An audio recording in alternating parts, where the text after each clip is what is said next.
J'ai exercé dans les domaines des assurances pendant 10 ans avant de me lancer dans le street pop art. Maintenant, je suis un artiste marocain.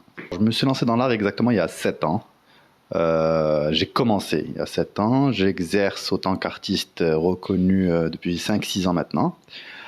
J'ai fait des expositions à Casablanca à mes débuts. À Paris, j'ai exposé au Carrousel du Louvre, Vandalisme à New York et à Miami. J'expose actuellement au Parc Hyatt d'Abu Dhabi. J'ai exposé à Dubaï aussi.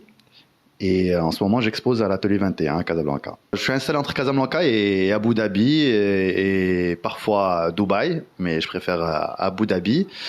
Alors mes journées là-bas, ça se résume à peindre, à rencontrer des gens, à observer, à énormément discuter avec les gens. Et ça me permet à chaque fois, ce qui est génial, c'est le fait d'habiter dans un hôtel, ça nous permet de rencontrer pas mal de monde. Et c'est une population qui est complètement différente. Ça peut être des gens des États-Unis, d'Allemagne, de France, du Maroc, du Qatar, de l'Arabie Saoudite. Et chacun a sa culture, chacun son background. Et moi, ça me permet c'est ça ma source d'inspiration. Et du coup, dès que j'ai une inspiration, je rentre et je peins. Mes sources d'inspiration sont la société marocaine et la société en général, pas que marocaine, mais la société en général. Les réseaux sociaux, énormément. Je m'inspire beaucoup des gens. J'adore me poser dans les cafés, des terrasses de café ou des lobbies d'hôtel ou à l'extérieur et observer le comportement, le regard des gens, la manière de s'habiller et surtout le comportement des gens. Écoutez, les messages, c'est toujours dans l'autodérision ou c'est plus, on va dire, c'est plus de l'humour. C'est comme la partie, il me semble, que j'avais faite, Money Changes Everything. Il y a toujours un jeu de mots, Where are you from? J'aime jouer avec les mots. Et à la fois, ça me permet de jouer avec les gens. Et je laisse les gens lire les messages comme ils le veulent.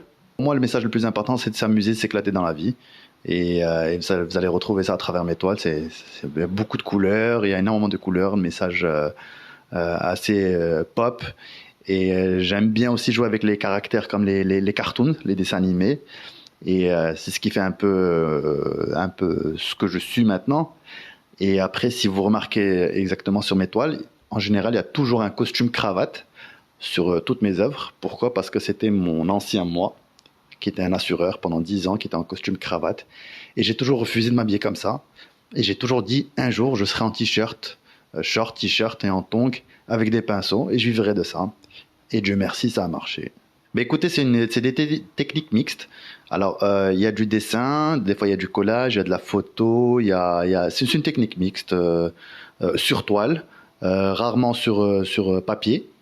Mais voilà, et de temps en temps, je fais des murs, comme j'ai fait un grand mur à Abu Dhabi, pour avoir bientôt les vidéos. La galerie L'Atelier 21, qui a fait un travail énorme. La galeriste a récupéré, je pense, plus de 15 ou 18 artistes, que ce soit marocains ou étrangers. Hassan Hajjaj, Rebel Spirit, il y a eu qui d'autre? Yann Châtelain aussi, et Cassetta aussi. Et alors, le mouvement du street art n'est jamais rentré en galerie. Et c'est la première galerie au Maroc à avoir fait une exposition collective de street arters marocains et internationaux. Et on a un potentiel qui est énorme au Maroc, mais les galeristes n'ont jamais voulu voir ça. Et heureusement que cette galerie a dit « Ok, on va changer les habitudes des Marocains », sachant que les Marocains aiment énormément le street art.